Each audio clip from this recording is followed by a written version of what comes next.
I was really, really looking forward to Brick Like Me. I love the Simpsons Lego minifigures. I love the sets. I've had some of the minifigures. I've never had any of the sets, but I think they look fabulous.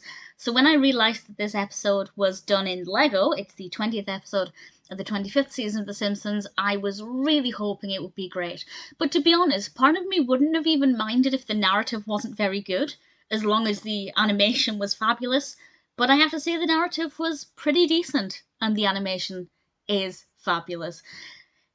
It is Simpsons in Lego, and it's not completely in Lego because the Simpsons are made of Lego and that's their normal every day. But Homer, when buying a toy for Lisa, enters this alternate reality or gets this vision of an alternate reality where we have the Simpsons as they normally are, the meat version as they're called in the episode, and he starts to have these visions of this alternate world, and in this world things are very different. And I don't want to say too much more about what happens, but it's about Homer learning that sometimes in life you can't control things, but actually that's the beauty of being alive. The unpredictability, the satisfaction of getting through the difficult times, the joy of watching your children grow up. And I won't say the events that kind of lead to this message, but it's all about the fact that a perfect world is not necessarily perfect.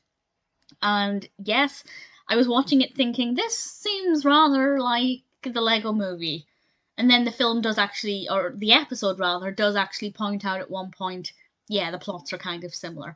I mean, they're not that similar, but the overarching theme, there are definitely some similarities. But with this, everything definitely is awesome. The attention to detail is just so fabulous. And what I was really impressed with is that it's not just the Simpsons house that we see. We go to so many places. We see Springfield Elementary, where Bart Bart has to rebuild the school brick by brick, which I rather enjoyed. And we get to go into Moe's, and we get to see characters that either I've never seen in Lego or I can't remember. And I think, I mean, they didn't have to do that. They didn't have to go to that length of detail. They didn't have to have a scene in the church where they had to include so many characters.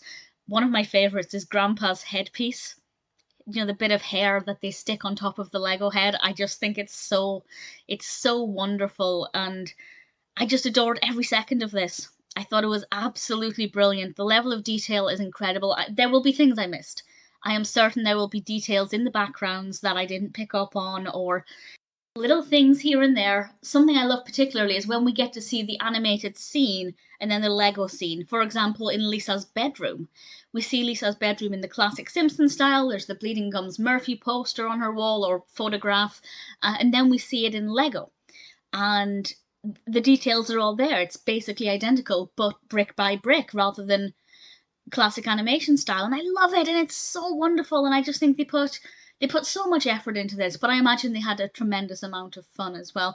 I'm not sure if this meant we had different animators working on the show, if they brought in animators with experience doing that kind of Lego. I don't know how much of it was stop motion and how much of it was CGI. If anybody has any information to that effect, I'd love to know, but it won't affect my view of it. For example, if somebody said the entire thing was actually CGI, I don't care.